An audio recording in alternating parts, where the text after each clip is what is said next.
انتہائی نیک آدمی ہے، ان کی زبان سے جو نکلتا ہے اللہ تعالیٰ فوراً اسے پورا کر دیتا ہے۔ ڈرائیور نے جواب دیتے ہوئے کہا، کیا وہ کام کرنے کا معاوضہ بھی لیتے ہیں؟ عمران نے پوچھا، او نہیں جناب، وہ تو الٹا غریبوں کو بڑی بڑی رقمی امداد کے طور پر دیتے ہیں۔ آج تک کوئی آدمی بھی ان کے در سے حالی واپس نہیں آیا، ان کا تو لنگر بے حد وسیع ہے۔ کہاں رہتے ہیں وہ کیا تم جانتے ہو؟ عمران نے پوچھا۔ جی ہاں، انہیں کون نہیں جانتا، یقین کریں کہ یہ ٹیکسی بھی ان کی وجہ سے ہی میں نے خریدی ہے۔ میں پہلے ایک فیکٹری میں ڈرائیور تھا، فیکٹری بند ہو گئی اور میں بے روزگار ہو گیا۔ غریب آدمی ہوں اور یہاں ٹیکسی مالکان ڈرائیوروں سے بھاری ضمانت کے بغیر انہیں ٹیکسی دیتے نہیں۔ ایک روز میں بابا جی کے پاس یہ سوچ کر چلا گیا کہ اگر بابا جی نے کوئی امداد نہ کی تو میں ان کے سامنے خودکشی کر لوں گا، کیونکہ چھوٹے چھوٹے بچوں کی بھوک مجھ سے برداشت نہ ہوتی تھی۔ جب میں وہاں گیا تو سینکڑوں لوگ وہاں موجود تھے۔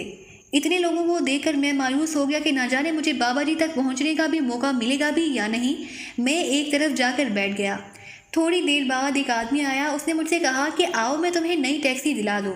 یہ ٹیکسی تمہاری ملکیت ہوگی کیونکہ بابا جی نے مجھے حکم دیا ہے کہ میں تمہیں ٹیکسی دلا دوں۔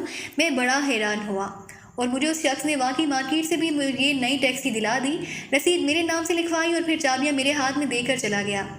اب ہر جمعرات کو میں بابا جی کے پاس جاتا ہوں اور سلام کر کے واپس آ جاتا ہوں۔ اب ان کی دعا اور امداد کی وجہ سے میرے بچے خوش ہیں، اور میں ہی کیا جناب، نہ جانے کہاں کہاں سے لوگ ان کے دروازے پر آتے ہیں اور اپنی مرادیں پا کر جاتے ہیں۔ ڈرائیور نے لمبی تقریر کرتے ہوئے کہا، تم ایسا کرو کہ پہلے ہمیں ان کے پاس ہی لے چلو، ہم یہاں سے جانے سے پہلے ان سے ملنا چاہتے ہیں۔ عمران نے کہا، ضرور جناب، آپ کو یقیناً ان سے مل کر خوشی ہوگی۔ ڈرائیور نے جواب دیا اور پھر اگلے چوک سے اس نے گاڑی موڑی۔ تھوڑی دیر بعد ٹیکسی مصر کے ایک قدیم محلے میں داخل ہو کر ایک بڑے سے مکان کے سامنے جا کر رک گئی۔ مکان کافی پرانا تھا لیکن وسیع تھا۔ مکان کا صحن مختلف طبقے کے افراد سے بھرا ہوا تھا۔ صحن کے بعد برآمدہ تھا جس میں 4 افراد کھڑے تھے اور لوگوں کو باری باری اندر بھیج رہے تھے۔ عمران نے ٹیکسی ڈرائیور کو کرایہ ادا کیا اور پھر وہ ٹائیگر کے ساتھ اندر داخل ہو گیا۔ انہیں دیکھتے ہی برآمدے میں موجود ایک آدمی تیزی سے چلتا ہوا آیا۔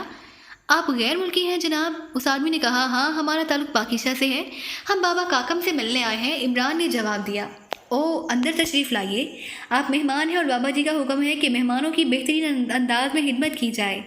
اس آدمی نے کہا اور عمران اور ٹائیگر کو ساتھ لے کر برآمدے میں واقع ایک بڑے سے کمرے میں لے آیا۔ جہاں پہلے بھی 10 کے قریب غیر ملکی موجود تھے، جن میں زیادہ تعداد افریقہ کے مختلف ملکوں کے لوگوں کی تھی۔ آپ کیا پینا پسند فرمائیں گے جناب؟ اس آدمی نے انہیں کرسیوں پر بٹھاتے ہوئے کہا، فی الحال کچھ نہیں، آپ بابا سے ہمارے متعلق کہہ دیں، ہمارے پاس زیادہ وقت نہیں۔ عمران نے کہا، اور ابھی اس کا فکرہ مکمل ہوا ہی تھا کہ ایک اور آدمی تیزی سے اندر داخل ہوا۔ آپ میں سے علی عمران کون ہے؟ اس آدمی نے سب غیر ملکیوں کو دیکھتے ہوئے کہا، میرا نام علی عمران ہے۔ عمران نے چونک کر جواب دیا، او بابا جی نے آپ کو یاد کیا ہے، آئیے تشریف لائیے، اس آدمی نے کہا اور عمران اٹھ کر کھڑا ہو گیا۔ ظاہر ہے ٹائیگر بھی اس کے ساتھ ہی کھڑا ہو گیا اور پھر وہ اس آدمی کے ساتھ چلتے ہوئے اس کمرے کے ایک اندرونی دروازے سے گزر کر ایک راہداری میں داخل ہوئے۔ پھر اس راہداری کے اختتام پر وہ آدمی ایک دروازے کے سامنے جا کر رک گیا۔ دروازہ بند تھا۔ اس آدمی نے ہاتھ اٹھا کر دروازے پر دستک دی، لے آئے ہو معزز مہمانوں کو، اندر لے آؤ۔ اندر سے ایک نرم سی آواز سنائی دی اور اس آدمی نے دروازہ کھولا۔ عمران اور ٹائیگر کو اپنے پیچھے آنے کا کہہ کر وہ اندر داخل ہو گیا۔ عمران اس آدمی کے پیچھے کمرے میں داخل ہوا تو اس نے قالین پر ایک بوڑھے آدمی کو بیٹھے ہوئے دیکھا جس کے جسم پر سفید مقامی لباس تھا، سر پر ٹوپی تھی، اس کے چہرے پر لمبی سفید داڑھی تھی اور ہاتھ میں بڑی سی تسبیح۔ عمران کے اندر داخل ہوتے ہی وہ بوڑھا اٹھ کر کھڑا ہو گیا۔ خوش آمدید، خوش آمدید، یہ ہماری خوش قسمتی ہے کہ ہماری ایک عظیم شخصیت سے ملاقات ہو رہی ہے، ہم اس کے لیے خدا تعالیٰ کا جس قدر شکر ادا کریں کم ہے۔ اس بوڑھے نے آگے بڑھتے ہوئے مسکرا کر کہا اور مصافحے کے لیے ہاتھ بڑھا دیا، آپ کی مہربانی ہے بزرگ بابا کہ آپ نے ہمیں ملاقات کا موقع دیا، آپ کے متعلق ایک ٹیکسی ڈرائیور نے بتایا تھا۔ عمران نے پرجوش انداز میں مصافحہ کرتے ہوئے کہا، مجھے معلوم ہے آپ تو مصر سے باہر جا رہے تھے، پروفیسر شادانی بھی ہمارے متعلق آپ کو کچھ نہیں بتایا تھا۔ ہم نے سوچا کہ آپ جیسی شخصیت سے اگر ملاقات نہ ہوئی تو پھر ہماری کم نصیبی ہوگی، کیونکہ ہمیں معلوم ہے کہ آپ شیطان اور اس کی ذریات کے خلاف عظیم جہاد میں مصروف ہیں۔ آپ جیسی شخصیات کی تو زیارت ہی ہمارے لیے خوش نصیبی سے کم نہیں۔ بزرگ نے مسکراتے ہوئے کہا اور پھر عمران اور ٹائیگر دونوں کے ساتھ وہ قالین پر بیٹھ گئے۔ عمران دل ہی دل میں بابا کی روشن ضمیری پر حیران ہو رہا تھا۔ اگر آپ کو سب کچھ معلوم ہے تو پھر مزید تفصیل بتانے کی تو ضرورت نہیں۔ آپ ہمارے حق میں دعا کریں کہ ہم اس شیطانی نظام کا تادر پور بکھیر کر مسلمانوں کے خلاف اس بھیانک سازش کا خاتمہ کر سکیں۔ عمران نے کہا، وہ تو نہ جانے میں کب سے کر رہا ہوں۔ اس وقت بھی میں اللہ تعالیٰ کے حضور سجدہ ریز تھا اور رو رو کر اس سے آپ کی سرخروئی کے لیے دعائیں مانگ رہا تھا۔ جب آپ الابر صحرا میں اس جادوئی زیور کو حاصل کرنے کی جدوجہد کر رہے تھے، اس وقت بھی میرے لبوں پر آپ کی فتح کی دعا تھی جب آپ اپنے ساتھیوں سمیت اس شیطانی ذریات باکوری سے لڑ رہے تھے۔ باقی میں تو اللہ تعالیٰ کا انتہائی عاجز اور ناچیز بندہ ہوں۔ وہ قادر مطلق ہے، جو چاہتا ہے ویسے ہی ہوتا ہے۔ میرا کام تو صرف مدد مانگنا ہے۔ وہ اپنی مرضی کا مالک ہے، کوئی اسے شرف قبولیت بخشے یا نہ بخشے، لیکن اس کا لاکھ لاکھ شکر ہے کہ اس نے آپ کو اس جدوجہد میں فتح سے ہمکنار کیا ہے۔ بابا نے مسکراتے ہوئے کہا، آپ اسے فتح کہہ رہے ہیں؟ یہ آپ کی اعلیٰ ظرفی ہے جناب، ورنہ میرے خیال میں تو ہم مکمل طور پر اپنے مقصد میں ناکام رہے ہیں۔ وہ جادوئی زیور رامیس جسے وہ شیطان صرف پروفیسر البرٹ تک پہنچنے سے روکنے کے لیے ہم نے اس قدر جدوجہد کی، وہ پھر بھی اس تک پہنچ ہی گیا۔ عمران نے منہ بناتے ہوئے کہا، ناشکری نہ کرو عمران بیٹے، اللہ تعالیٰ نے تمہاری قدم قدم پر مدد کی ہے، ورنہ تم اس باکوری اور اس کے پورے گروپ کا خاتمہ کیسے کر سکتے تھے؟ یہ شیطانی نظام کا انتہائی طاقتور گروپ تھا۔ اللہ تعالیٰ نے تمہیں ان پر فتح دی۔ جہاں تک اس جادوئی زیور کا تعلق ہے، وہ پروفیسر البرٹ اس سے فائدہ نہیں اٹھا سکتا، کیونکہ تم نے اسے جس جیب میں رکھا تھا اس جیب میں مقدس حروف مقطعات بھی موجود تھے، اور اس عظیم کلام کی وجہ سے اس کا جادو طویل عرصے کے لیے بے اثر ہو چکا ہے۔ اب پروفیسر کو بے پناہ محنت کرنا پڑے گی، پھر وہ اس سے کوئی فائدہ اٹھا سکتا ہے، بابا نے کہا، اور عمران چونک پڑا۔ وہ دل ہی دل میں بے حد حیران ہو رہا تھا کہ یہ بزرگ تو واقعی بلند ترین روحانی مرتبے کے حامل ہیں کہ انہیں وہ سب کچھ اسی طرح معلوم ہے جو عمران اور اس کے ساتھیوں پر گزرتی رہی، جیسے وہ خود ان کے ساتھ شامل رہے ہوں۔ لیکن پروفیسر شادانی نے ان کا ذکر ایک بار بھی نہیں کیا، اور پھر اس سے پہلے کہ مزید کوئی بات ہوتی، وہی آدمی اندر داخل ہوا۔ اس نے ایک ٹرے میں 3 گلاس رکھے ہوئے تھے جن میں قدرے سیاہی مائل مشروب تھا۔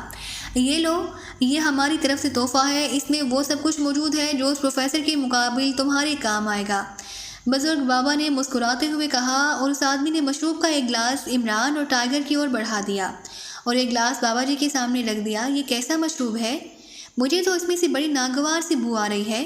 عمران نے مشروب کا گلاس منہ کے قریب لے جاتے ہوئے حیرت بھرے لہجے میں کہا تو بابا کاکم بے اختیار مسکرا دیے۔ یہ شربت ایک پہاڑی پھل سے تیار کیا جاتا ہے، اس میں واقعی ہلکی سی بو آتی ہے، لیکن اس پھل میں قدرت نے یہ تاثیر رکھ دی ہے کہ اس سے انسانی جسم شیطانی حربوں سے محفوظ ہو جاتا ہے۔ یہ بو جسے تم ناگوار سمجھ رہے ہو، یہی بو ان شیطانوں کو تم سے فاصلے پر رکھے گی۔ بہرحال میں نے تو خاص طور پر تمہیں دینے کے لیے منگوایا ہے، اگر تمہاری طبیعت نہیں چاہ رہی تو میں تمہیں مجبور نہیں کروں گا، بابا نے مسکراتے ہوئے کہا، اور ساتھ ہی انہوں نے اپنے سامنے رکھا ہوا گلاس اٹھایا اور اسے گھونٹ گھونٹ پینا شروع کر دیا۔ آپ کہتے ہیں تو ٹھیک ہے، عمران نے کہا اور گلاس کو منہ سے لگا لیا اور مشروب کا گھونٹ لیا۔ مشروب واقعی بے حد لذیذ تھا، اگر اس سے نکلنے والی وہ ناگوار سی بو نہ ہوتی تو واقعی یہ مشروب ایک تحفہ تھا۔ ٹائیگر نے بھی مشروب پینا شروع کر دیا۔ تھوڑی دیر بعد ان دونوں نے گلاس ختم کیے تو وہ ملازم جو مشروب لے کر آیا تھا اس نے ہر گلاس ان سے لیے اور ٹرے میں رکھ کر واپس چلا گیا۔ عمران کو یہ مشروب پی کر عجیب سی بے چینی اور اضطراب سا محسوس ہونے لگا۔ آؤ عمران بیٹے، تم سے بہت سی باتیں کرنی ہیں، اس لیے خاص کمرے میں چلتے ہیں، بابا نے اٹھتے ہوئے کہا، اور اس کے اٹھتے ہی عمران اور ٹائیگر بھی اٹھ کھڑے ہوئے اور پھر بابا انہیں لے کر ایک اندرونی دروازے سے نکل کر ایک راہداری سے گزر کر ایک بڑے ہال نما کمرے میں آ گئے۔ یہ کمرہ بالکل سادہ سا تھا، اس میں صرف چند کرسیاں موجود تھیں اور کچھ بھی نہ تھا۔ بیٹھو، اب میں تمہیں بتاتا ہوں کہ پروفیسر البرٹ سے تم نے کس طرح مقابلہ کرنا ہے، بابا نے مسکراتے ہوئے کہا اور کرسیوں کی طرف اشارہ کیا۔ آپ بھی بیٹھیے، عمران نے ہونٹ چباتے ہوئے کہا۔ اسے پہلی بار احساس ہو رہا تھا کہ بابا کے لہجے میں کوئی نامعلوم سی تبدیلی آ گئی ہے۔ ہاں میں بھی بیٹھتا ہوں، تم بیٹھو، میں الماری سے ایک تعویذ نکال لوں، یہ بڑا اہم ہے، بابا نے کہا اور ایک طرف دیوار میں نصب الماری کی طرف بڑھ گیا۔ عمران سر ہلاتا ہوا کرسی پر بیٹھا ہی تھا کہ اچانک اسے یوں محسوس ہوا جیسے وہ کرسی سمیت کسی انتہائی گہرے کنویں میں گرتا چلا جا رہا ہو۔ اس نے اپنے آپ کو سنبھالنے کی کوشش کی، لیکن دوسرے لمحے اس کے ذہن پر اندھیرے کی انتہائی دبیز چادر سی پھیلتی چلی گئی، پھر یہ چادر سرکنے لگی اور اس کے ذہن میں روشنی سی پھیلتی چلی گئی۔ اس کے ساتھ ہی اس کی آنکھیں کھل گئی، لیکن دوسرے لمحے اس کے ذہن کو ایک زوردار جھٹکا لگا۔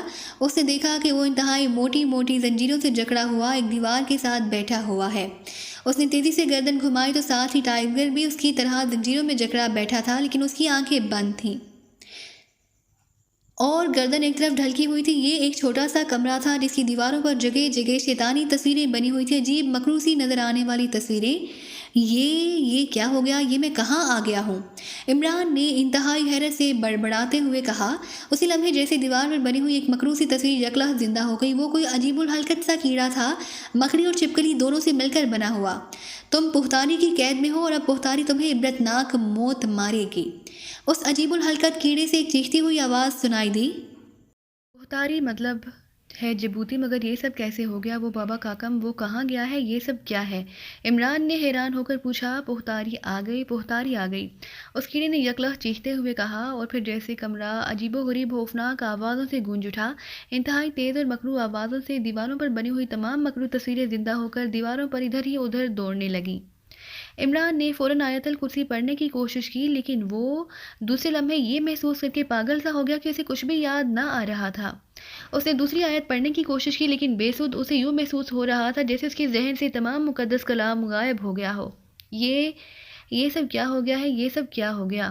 عمران نے کہا، اور اسی لمحے اس نے ٹائیگر کی چیخ سنی۔ اس نے دیکھا کہ ٹائیگر ہوش میں آ چکا تھا اور وہ انتہائی دہشت زدہ سا لگ رہا تھا۔ بوس، یہ سب کیا ہے؟ ہم کہاں پہنچ گئے ہیں؟ یہ مکروہ مخلوق کیسی ہے؟ ٹائیگر نے خوف بھرے لہجے میں کہا۔ ہم پہتاری یعنی جبوتی کی قید میں ہیں۔ ہم سے یقیناً کوئی ایسی غلطی ہو گئی ہے جس کی وجہ سے ہم اس شیطان کے قبضے میں آ گئے ہیں، عمران نے کہا، اور پھر اس سے پہلے کہ اس کے درمیان مزید کوئی بات ہوتی، اچانک کمرے کا دروازہ کھلا اور دوسرے لمحے عمران یہ دیکھ کر چونک پڑا کہ ایک انتہائی مکروہ شکل اور جسم کی حامل عورت اس بابا کاکم کے ساتھ کمرے میں داخل ہو رہی تھی۔ بابا کاکم کے چہرے پر اب شیطانی جیسے مجسم نظر آ رہی تھی۔ بڑے حیر کے نمائندے بنے پھرتے تھے۔ عمران، دیکھا کس طرح قابو کیا ہے تمہیں؟ بابا کاکم نے شیطانی انداز میں ہنستے ہوئے کہا۔ بابا کاکم، تم نے واقعی وہ کام کر دکھایا ہے جو اب تک کسی سے بھی نہ ہو سکا۔ اگر تم اسے حرام ملا ہوا مشروب نہ پلاتے تو ہم کسی صورت میں بھی اس پر قابو نہ پا سکتے۔ میں تو اس وقت پریشان ہو گئی تھی جب اس نے بو پر اعتراض کیا تھا۔ اس عورت نے جو جبوتی تھی اسی وقت اصل شکل میں موجود تھی۔ بوڑھے سے مخاطب ہو کر کہا، ہاں، لیکن مجھے سب سے زیادہ فکر اس بات کی تھی کہ کہیں یہ مشروب پیتے ہوئے وہ نام نہ لے لے جو روشنی کا منبع ہے۔ اگر یہ ایسا کر دیتا پھر بھی ہم ناکام رہتے، لیکن یہ میرے ظاہر پر اس طرح یقین کر گیا تھا کہ اسے کچھ بھی یاد نہ رہا تھا۔ اس بوڑھے نے جواب دیتے ہوئے کہا، تم تو دراصل شیطان کے نمائندے ہو۔ میں بھی سوچ رہا تھا کہ تمہارا نام کاکم کیوں ہے، کیونکہ جہاں تک مجھے علم ہے کاکم نیولی کو یا نیولی کی کھال کو کہا جاتا ہے، لیکن پھر میں نے سوچا کہ ہو سکتا ہے تمہیں نیولے پالنے کا شوق ہو، اس لیے تمہیں کاکم کہا جاتا ہوگا۔ بہرحال یہ بتا دوں کہ تم جیسے آدمیوں کا انتہائی عبرتناک انجام ہوتا ہے، عمران نے کہا۔ انجام کو چھوڑو عمران، اب اپنے انجام کی فکر کرو۔ پہتاری، تم نے اسے کس انداز میں مارنے کا سوچا ہے؟ اس بوڑھے نے عمران سے بات کرتے کرتے جبوتی سے مخاطب ہو کر کہا، یہ اب مکمل طور پر میرے قبضے میں ہے۔ میں نے فیصلہ کر لیا ہے کہ اس کے خوبصورت جسم کو روگی بنا کر اس کے جسم پر غلاظتیں لگا کر اسے پاکیزہ بھجوا دوں گی۔ یہ وہاں سڑکوں اور گلیوں میں اس طرح پھرتا رہے، ذلیل و خوار ہوتا رہے، تاکہ لوگوں کو معلوم ہو سکے کہ جو شیطان کی مخالفت کرتے ہیں ان کا انجام ایسا ہی ہوتا ہے۔ جبوتی نے منہ بناتے ہوئے کہا، واقعی انتہائی حیرت انگیز نظارہ ہوگا، لیکن ایک بات کا خیال رکھنا، جو حرام اس کے اندر گیا ہے اس کا اثر صرف 40 روز تک رہے گا۔ ایسا نہ ہو کہ یہ پھر ٹھیک ہو جائے، اس لیے مسلسل اس کے منہ میں حرام ڈالتی رہنا۔ اس بوڑھے کاکم نے کہا، اب تو اس کی ساری عمر غلاظتیں کھاتے ہی گزرے گی۔ بابا کاکم، تم فکر نہ کرو، اب یہ ہم سے بھاگ کر کہاں جائے گا؟ جبوتی نے بڑے مکروہ انداز میں ہنستے ہوئے کہا، تو پھر دیر کیوں کر رہی ہو؟ شروع کرو اپنا کام۔ بوڑھے نے کہا، میں نے پروفیسر کو اس کے قابو میں آنے کی اطلاع دے دی ہے اور انہیں یہاں بلایا ہے تاکہ وہ خود اپنی آنکھوں سے اس کی حالت ہوتی دیکھ لیں، اس کے بعد اس پر کام شروع کروں گی۔ جبوتی نے جواب دیتے ہوئے کہا، اوہ، تو پروفیسر صاحب یہاں خود آ رہے ہیں؟ بوڑھے نے پوچھا۔ ہاں، وہ کل تک یہاں پہنچ جائیں گے، کل تک یہ دونوں اس حالت میں رہیں گے، جبوتی نے جواب دیا، پھر وہ واپس مڑ گئی۔ بوڑھا بھی بڑی تنزیہ نظروں سے عمران کو دیکھتا ہوا مڑا اور جبوتی کے پیچھے چلتا ہوا کمرے سے باہر نکل گیا۔ بوس، ہم سے واقعی غلطی ہو گئی ہے، مجھے تو اب تک یقین نہیں آ رہا کہ یہ بوڑھا وہی ہے جو اس قدر نیک اور پرہیزگار نظر آ رہا تھا۔ ٹائیگر نے ان دونوں کے جاتے ہی عمران سے مخاطب ہو کر کہا، ہاں، شیطان نے نہ جانے کہاں کہاں اور کس قسم کے جال پھیلا رکھے ہیں۔ انسانوں کو گمراہ کرنے کے لیے مجھ سے ضرور کوئی ایسی بات سرزد ہو گئی ہے جس کی وجہ سے مجھے یہ سزا ملی ہے، اور اب میرے ذہن کی یہ حالت ہو رہی ہے کہ مجھے خیر کی کوئی بات بھی یاد نہیں آ رہی۔ حتیٰ کہ خیر کا منبع کا نام تک میرے ذہن سے اس طرح اتر گیا ہے جیسے میں کچھ جانتا ہی نہ ہوں۔ تم بتاؤ، تمہاری کیا حالت ہے؟ کیا تمہیں روشن کلام کا کوئی حصہ یاد ہے؟ عمران نے انتہائی افسردہ سے لہجے میں کہا، نہیں باس، میں نے بھی بے حد کوشش کی ہے، لیکن یوں لگ رہا ہے جیسے کسی نے ایسی تمام باتوں پر پردہ ڈال دیا ہو۔ ٹائگر نے جواب دیا اور عمران نے بے اختیار ایک طویل سانس لیا۔ تم جتنی چاہے کوشش کر لو، تمہیں اب کچھ یاد نہیں آنے والا۔ پختاری نے تمہارے ذہنوں کو مغفل کر دیا ہے۔ اچانک دیوار پر موجود اس مکڑی اور چھپکلی کی ملی جلی تصویر کی آواز سنائی جو اس کی آنکھوں میں عجیب سی چمک تھی۔ تم کون ہو؟ کیا کہتے ہیں تمہیں؟ عمران نے اس سے مخاطب ہو کر پوچھا۔ میرا نام کوجھر ہے، کوجھر، میں پختاری کی طاقت ہوں، اس کیڑی نے جواب دیتے ہوئے کہا۔ تم کیا کام کرتی ہو؟ عمران نے پوچھا۔ اس نے اب یہی سوچا تھا کہ اس کیڑے کی مدد سے اگر ہو سکے تو وہ اپنی یادداشت کو بحال کرے، کیونکہ اسے معلوم تھا کہ شیطانی قوتیں ان ناموں اور الفاظوں کو مستقل طور پر ذہن سے مٹانے کی طاقت رکھتی ہیں۔ وہ صرف اس پر ایک پردہ سا ڈال دیتی ہے، لیکن جیسے ہی کوئی ایک لفظ ذہن پر ابھرا تو پھر اس کی قوت سے یہ پردہ خود بخود ختم ہو جائے گا۔ کوجھر کا کام عورتوں کو بہکانا ہے، ورگلانا ہے تاکہ وہ شیطان کی پیروکار بن سکیں۔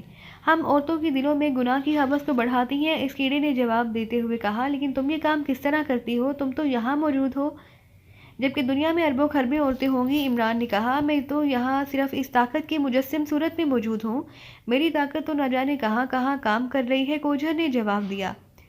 کیا تم سب عورتوں کو بہکا دیتی ہو؟ عمران نے پوچھا۔ نہیں، سب کو نہیں، صرف ان عورتوں کو جن کو دلوں میں پہلے سے حرص و ہوس موجود ہوتی ہے، ہم صرف اسے بڑھا دیتے ہیں اور بس، کوجھر نے جواب دیا۔ دنیا کی ہوس کسی نہ کسی حد تک تو ہر عورت، بلکہ عورت کیا ہر مرد اور ہر انسان کے اندر فطری طور پر موجود ہوتی ہے، عمران نے کہا۔ ہاں، ہوتی تو سب میں ہے، لیکن نیک عورتیں اس ہوس کو اپنی نیکی کی وجہ سے ایک خاص حد سے آگے نہیں بڑھنے دیتی، پھر وہ ایسے عمل کرتی ہیں کہ ہم چاہیں بھی صحیح تو تب بھی ان کی ہوس کو گناہ کی طرف نہیں لے جا سکتی، کوجھر نے جواب دیا۔ کیا کبھی ایسا بھی ہوا ہے کہ تم نے کسی عورت کے اندر ہوس کو بڑھا دیا ہو لیکن پھر اچانک تمہیں ناکامی ہوئی ہو؟ عمران نے چند لمحے سوچنے کے بعد کہا۔ ہزاروں لاکھوں بار ایسا ہوا ہے، کوجھر نے جواب دیا۔ کوئی خاص واقعہ جس نے تمہیں مایوس کر دیا ہو؟ عمران نے مسکراتے ہوئے پوچھا۔ وہ آہستہ آہستہ اس کوجھر کو اپنے ڈھب پر لا رہا تھا۔ ایک واقعہ جو مجھے نہیں بھولتا، مختاری نے اس پر مجھے سزا بھی دی تھی کہ میں نے اسے کیوں دھکیل دیا تھا۔ یہاں اس علاقے میں ایک خاندان ایسا تھا جو نیکی کی وجہ سے دور دور تک مشہور تھا، اس کی عورتیں بھی مردوں کی طرح بے حد نیک تھیں، لیکن اس خاندان کی ایک عورت کے علاوہ کے ہاں اولاد نہ ہوئی تو اس نے بابا کاکم سے رابطہ کیا۔ بابا کاکم کا تو کام ہی ایسے لوگوں کو شیطان کے راستے پر ڈالنا ہے، چنانچہ اس عورت نے اس عورت کے دل میں بدترین گناہ کا بیج بو دیا، لیکن بظاہر اسے نیکی کا حصار دے دیا۔ اس طرح وہ عورت شیطان کے راستے پر چل نکلی۔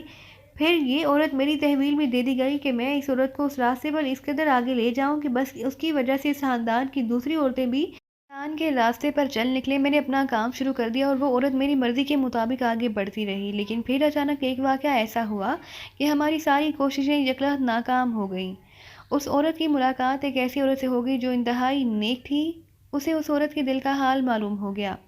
اس نے اسے زبانی سمجھانے کی کوشش کی، لیکن اس کی یہ کوشش ناکام رہی۔ لیکن اس عورت نے ایک اور کھیل کھیلا۔ اس نے اسے کہا کہ اگر وہ ایک خاص طریقے سے چند الفاظ اس کے کہنے کے مطابق ادا کرے تو اسے دنیا بھر کی دولت اس طرح مل جائے گی کہ وہ جس چیز کی بھی خواہش کرے گی وہ خواہش پوری ہو جائے گی۔ چنانچہ اس پر ہماری شکار عورت رضامند ہو گئی۔ اس عورت نے اسے وہ الفاظ یاد کرا کر اپنے اور ان کو ادا کرنے کا طریقہ سمجھایا، پھر اپنے سامنے اس سے وہ الفاظ ادا کرائے، اور جیسے جیسے وہ الفاظ ادا کرتی گئی اس کے دل سے وہ سب کچھ نکلتا گیا جو اب تک ہم نے اپنی کوششوں سے اس کے دل میں ڈالا تھا۔ اس طرح ہم مکمل طور پر ناکام ہو گئے اور وہ عورت ہمارے ہاتھوں سے نکل گئی۔ مجھے آج تک یہ واقعہ یاد ہے کہ ہم واقعی مایوس ہو کر رہ گئے اور مجھے پہلی بار معلوم ہوا کہ چند الفاظ زبان سے ادا کرنے سے ہم کس طرح ناکام ہو جاتے ہیں۔ کوجھر نے تفصیل بتاتے ہوئے کہا۔ وہ الفاظ کیا تھے؟ کیا تمہیں معلوم ہے؟ عمران نے اشتیاق آمیز لہجے میں کہا۔ مجھے معلوم تو ہے لیکن میں انہیں دہرا نہیں سکتی ورنہ میں فنا ہو جاؤں گی۔ کوجھر کے لہجے میں خوف تھا۔ چلو تم انہیں ادا نہ کرنا، کسی طریقے سے میرے ذہن تک پہنچا دو، عمران نے کہا۔ ذہن تک میں الفاظ پہنچا تو سکتی ہوں، لیکن اگر تم نے ان کا ورد شروع کر دیا تو پختاری کا سارا منصوبہ ختم ہو جائے گا، کوجھر نے جواب دیا۔ میں وعدہ کرتا ہوں کہ انہیں زبان سے ادا نہیں کروں گا، عمران نے جواب دیا۔ تم پختاری کے تابع ہو، اس لیے پختاری کی قسم کھا کر کہو کہ تمہاری زبان ان الفاظ کو ادا کرنے پر قادر نہ ہوگی، کوجھر نے کہا، اور عمران نے فوراً ہی وعدہ کر لیا۔